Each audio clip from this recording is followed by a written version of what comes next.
What's up, Keep Pounding crew? We're back today with another video. Keep pounding. If you like the video, if you like the channel, please hit that subscribe button. A lot of you are not subscribed that are checking out the channel, so please do so. Hit the bell, select all, leave a comment down below if you feel like doing so. Today's topic is Greg Little and the Carolina Panthers offense. Let's dive on in. So, Greg Little is hurt again. And my thoughts are that Greg Little did a solid job in replacing Russell Okung. We don't have much in the way of depth at left tackle or left guard, so we're going to have to make do with what we have. That means we're going to have to draft a left tackle and a left guard, first and second round. Now, I've already started looking at a couple of options. Our man from Oregon, and there's also the man from Bama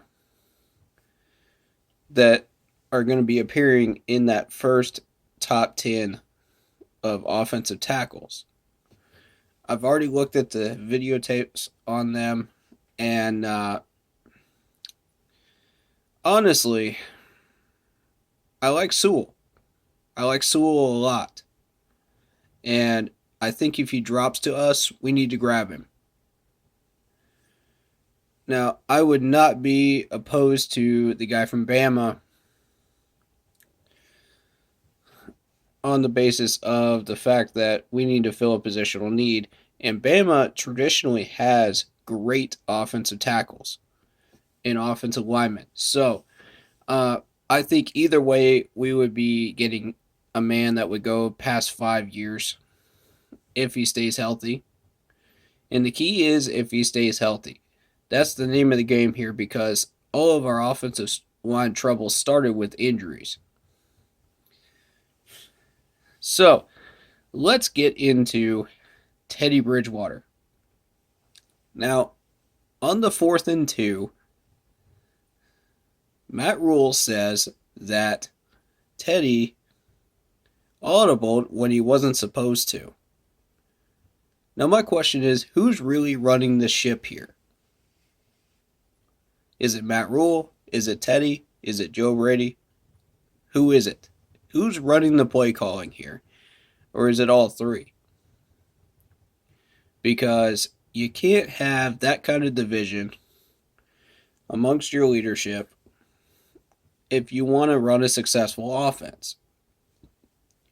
Now, I will say, the first 3 downs of that possession, where we went 3 and out, were Russell Okung's fault. I was watching him specifically, and he just completely forgot how to block on those first 3 plays.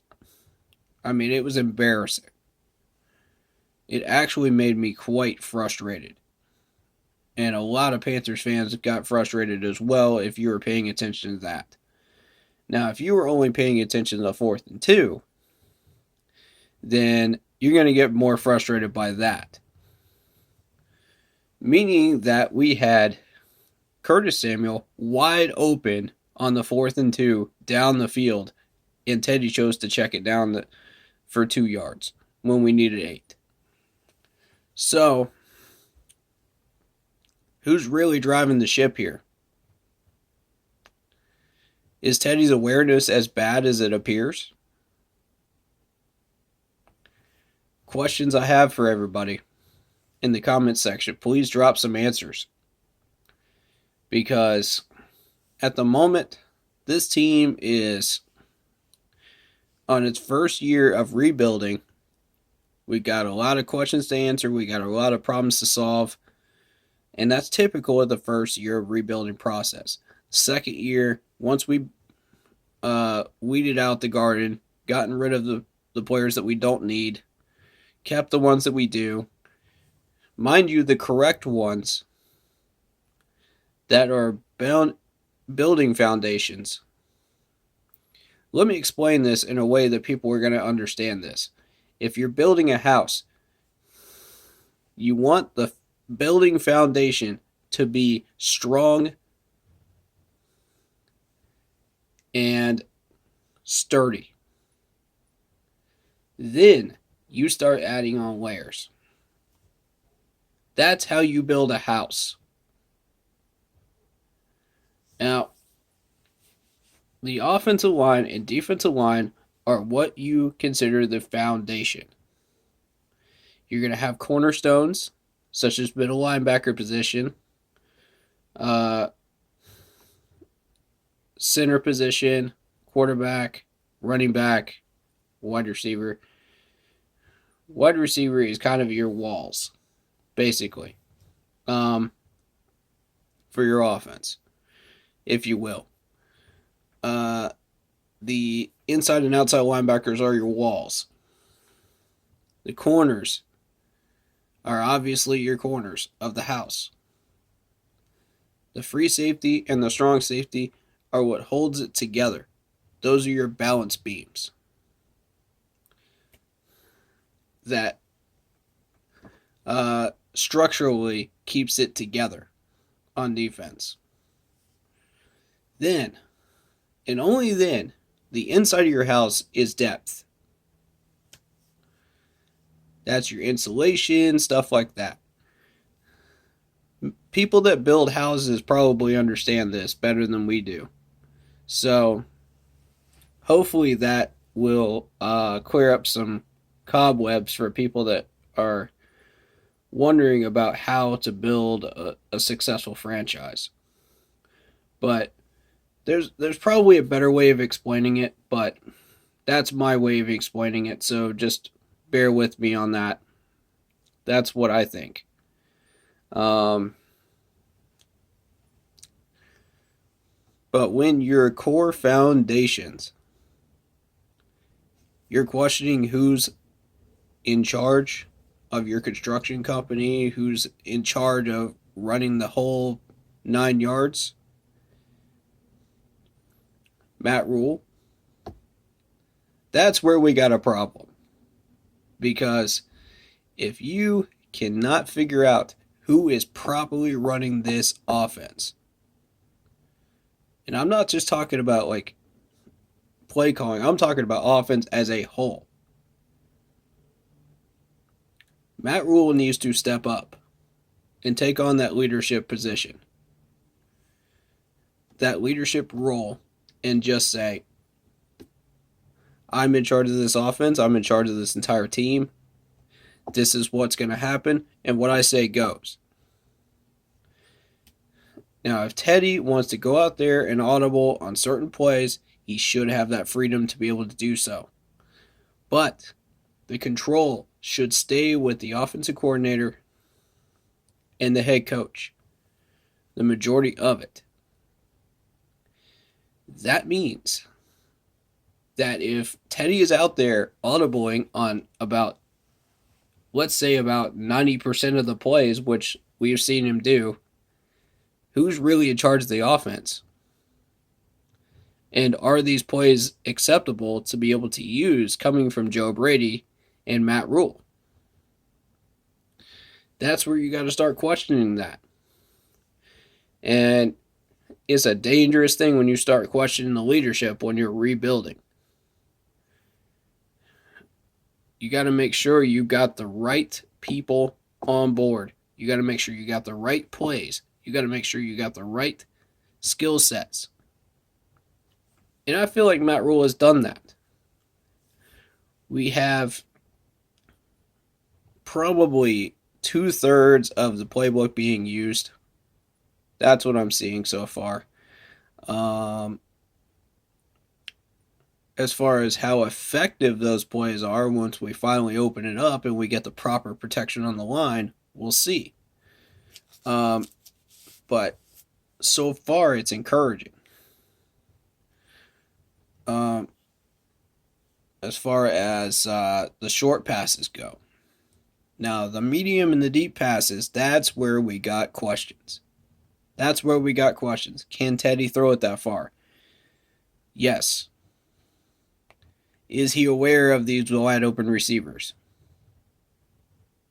That's the magical question right now, because we've seen a lot of wide open receivers, and Teddy's technique and his footwork are good, but stepping up in the pocket,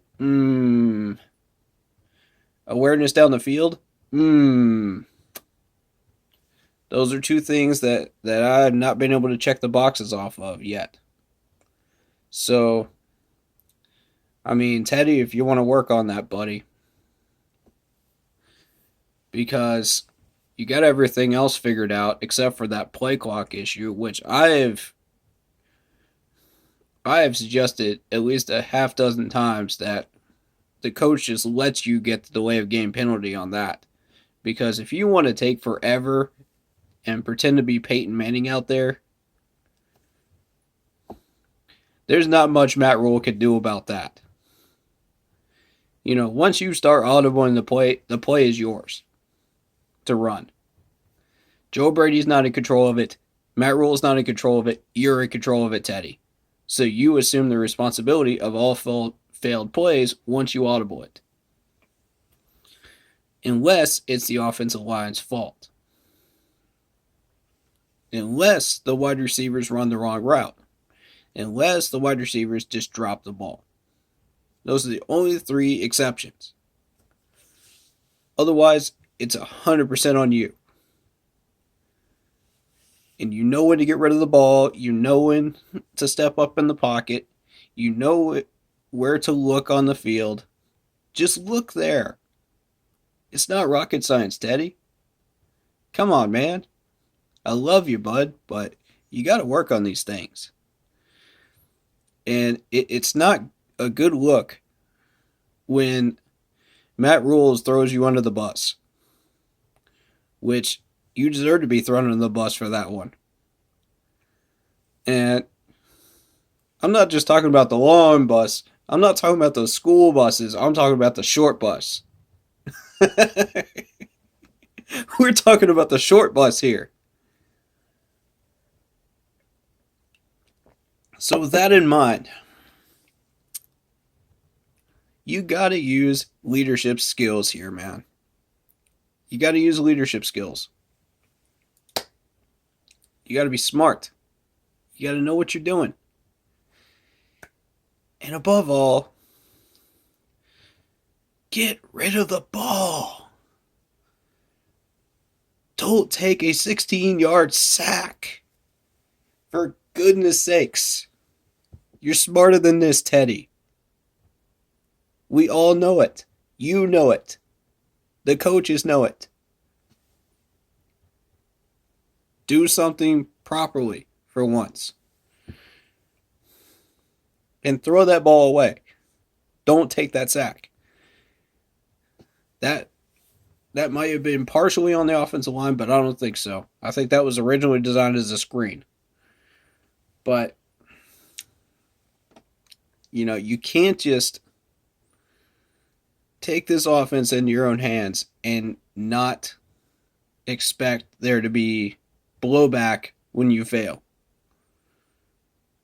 If you're more worried about your numbers than winning, we got a problem. $60 million we spent on you. I never agreed with that contract to begin with, by the way.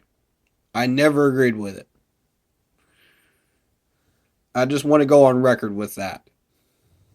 $60 million is way too much money. And we're also paying these offensive linemen way too much money to get hurt and stay on the sideline for half the season. While we're at it, that frustrates me too. And don't even get me started on Rasul Douglas. Don't even get me started on him. But I'm going to tell you something. I think that we should make a trade with the Jaguars for that second round, that number 2 pick. And here's why I think it's going to be beneficial to us. Number one, we weed out players that we don't need. Number two, we get the second pick to choose basically whether we want Trevor Lawrence or not, or an offensive lineman. We have our pick at that point. If the Jags are willing to get on the phone and talk to us, I think it's a good idea. And let's try to get a fifth out of it as well. Now, here's the players I want offered up: Tahir Whitehead, Rasul Douglas, Chris Reed, and Russell Okung. Those four players.